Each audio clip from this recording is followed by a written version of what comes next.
Electromagnetic induction का एक fundamental concept.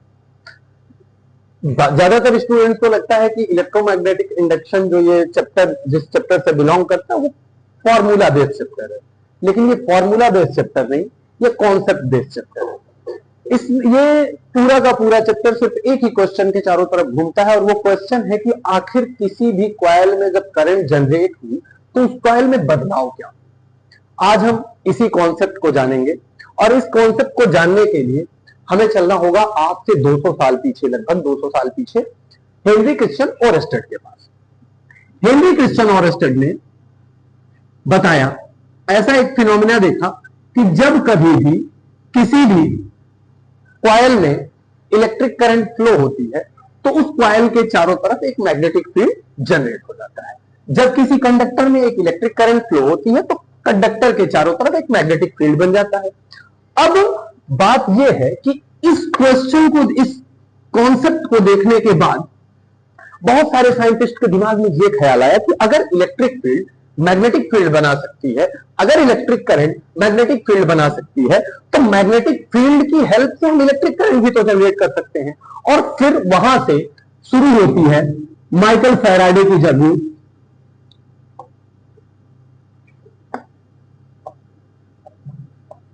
Michael Faraday की जर्नी माइकल फैराडे 1821 से अपने एक्सपेरिमेंट को करना स्टार्ट करते हैं। इन्होंने बहुत सारे एक्सपेरिमेंट किए टिल 1831 तक, और 1831 में माइकल फैराडे ने एक्सपेरिमेंट किया कॉइल्स पर। इनका जो ये एक्सपेरिमेंट था, ये पहला एक्सपेरिमेंट था जो इनको इनकी सक्सेस के करीब लेके गया। इन्होंने क्या किया, 2 कॉइल्स लिए, एक कॉइल में तो इन्होंने गैल्वेनोमीटर जोड़ा, जबकि दूसरे कॉइल में एक सेल और एक स्विच जोड़ी।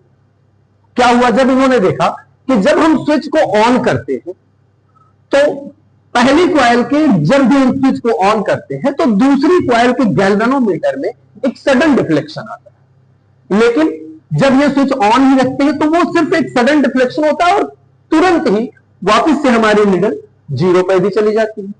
फिर इन्होंने कुछ देर बाद जब स्विच को ऑफ किया तो इन्होंने फिर से एक सडन डिफ्लेक्शन देखा, लेकिन इस बार डिफ्लेक्शन अपोजिट डायरेक्शन में था। तो इसको आइडिया लेते हुए हमारे जो माइकल फैराडे थे, इन्होंने कुछ और एक्सपेरिमेंट्स किए, मैग्नेट और कॉइल्स पर इन्होंने एक्सपेरिमेंट्स किए। कैसे, इन्होंने एक कॉइल ली,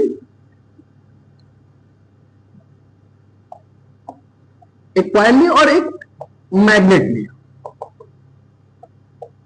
जब कॉइल और मैग्नेट दोनों फिक्स थे, दोनों स्थिर थे, दोनों रुके हुए थे, तो इस कॉइल में कोई भी इलेक्ट्रिसिटी जनरेट नहीं हो रही थी।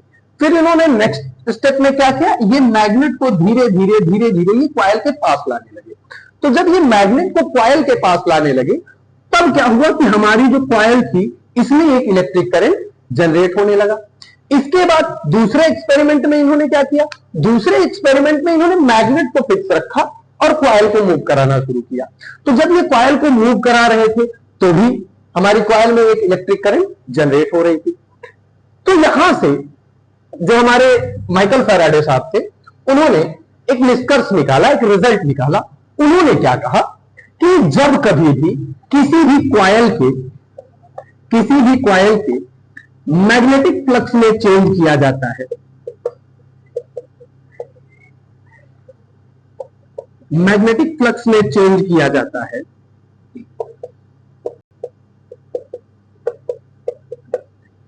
तो मैग्नेटिक फ्लक्स में चेंज होने के कारण उस कॉइल में एक इंड्यूस्ड ईएमएफ जनरेट होती है, और उसी इंड्यूस्ड ईएमएफ के कारण एक इंड्यूस्ड करंट इस कॉइल में फ्लो होना स्टार्ट हो जाती है। अच्छा, इसके बाद इन्होंने इसके आगे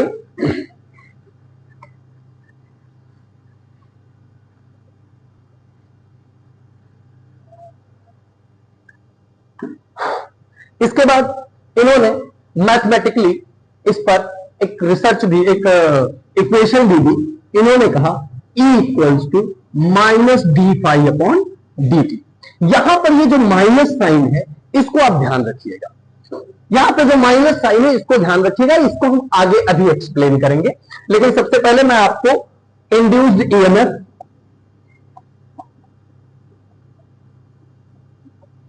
और इंड्यूस्ड करंट के बारे में कुछ बता देता हूं। ईएमएफ के बारे में आपने थर्ड चैप्टर करंट इलेक्ट्रिसिटी में ऑलरेडी पढ़ रखा होगा। ईएमएफ क्या होती है? ईएमएफ वो फोर्स होती है, इसको इलेक्ट्रोमोटिव फोर्स कहते हैं।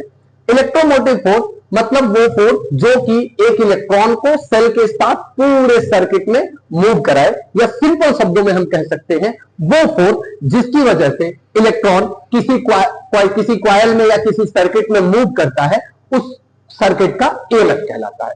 अब इंड्यूस्ड ईएमएफ क्या है? तो हमने अभी पढ़ा, हमें माइकल फैराडे ने बताया कि जब कभी भी किसी भी क्वाइल के मैग्नेटिक फ्लक्स में कोई चेंज किया जाता है तो उसकी वजह से उस क्वाइल में एक ईएमएफ जनरेट हो जाता है। ये जो ईएमएफ जनरेट हुआ उसे ही हमने क्या नाम दिया?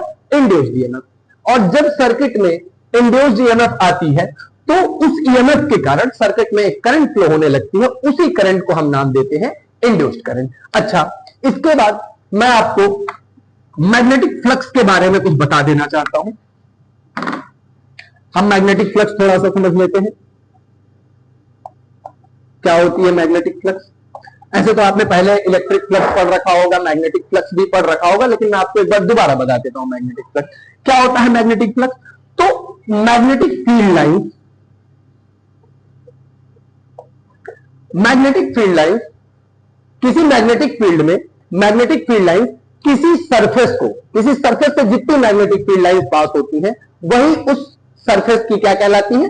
मैग्नेटिक फ्लक्स कहलाती है। मान लीजिए कि ये जो उंगलियां हैं हमारी, ये मैग्नेटिक फील्ड लाइन को टो कर रही हैं, और ये जो हमारा ये दूसरा हाथ है ये एक प्लेन है, एक पेपर बोल सकते हैं, जो कि मैग्नेटिक फील्ड में रखा हुआ है। तो इस पेपर से कितनी मैग्नेटिक फील्ड लाइन पास हो रही है? देखिए, तो 4 बोल सकते हैं, 4 लाइन पास हो रही है। तो इसकी जो मैग्नेटिक फ्लक्स होगी वो कितनी हो जाएगी? 4 हो जाएगी, अगर आप इस तरह से समझे तो। अच्छा, तो अब फैराडे ने हमें बताया कि जो ईएमएफ होती है वो चेंज इन मैग्नेटिक फ्लक्स के डायरेक्टली प्रोपोर्शनल होती है। Induced EMF is directly proportional to change in magnetic flux.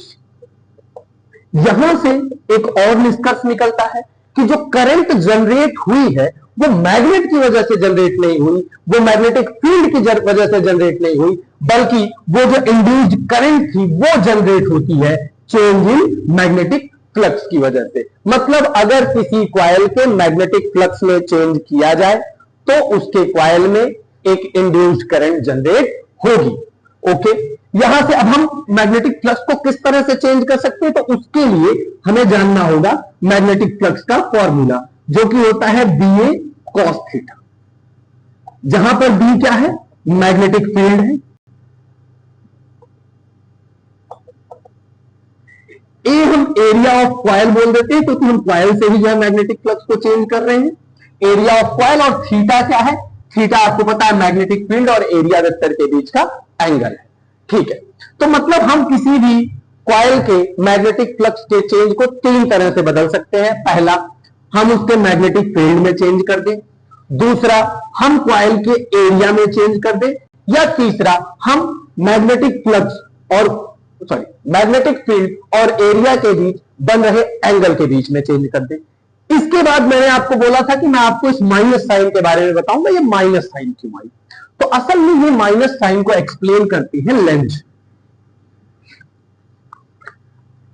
इसको एक्सप्लेन करते हैं लेंज। लेंज ने ऐसा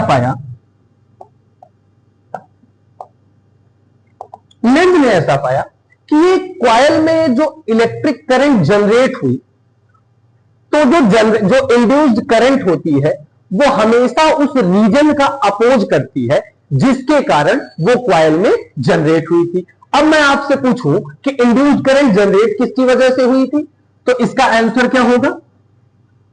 इंड्यूस्ड करंट क्यों जनरेट हुई थी? तो इसका आंसर आप सीधा सीधा दोगे, चेंज इन मैग्नेटिक फ्लक्स के कारण। मैग्नेटिक फ्लक्स में होने वाले चेंज के कारण इंड्यूस्ड करंट जनरेट हुई थी।